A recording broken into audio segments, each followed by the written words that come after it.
Okay, so our power functions are functions of the form y equals x to the power of p on q.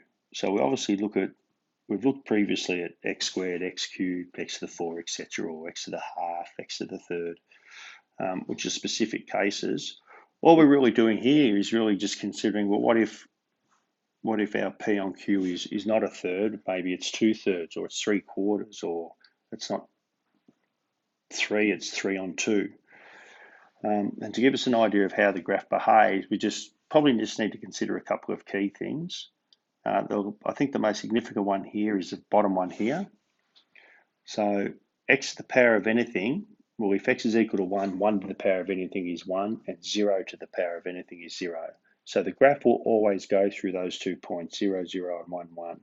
And then it's just a case, even if you come over here to the graph, as to whether or not it's a straight line, looks more like a square root function, or it looks more like a parabolic function or a cubic function. And that simply determines whether or not the fraction is greater than 1 or the fraction is less than 1.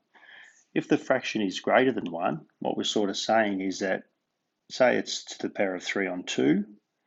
So if y equals x to the 3 on 2, we're saying it's equal to the square root of it. The square root of x cubed.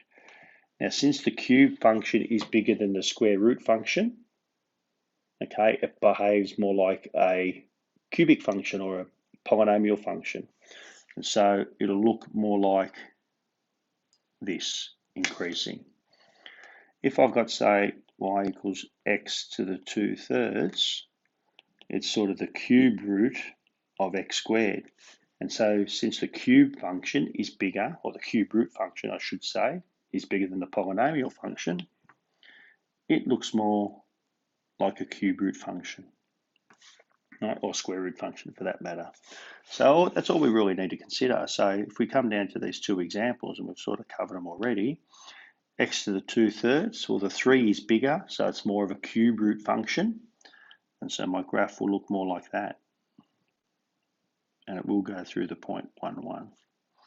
As opposed to x to the 3 on 2, since the cube is bigger than the square root function, it's going to look more like that.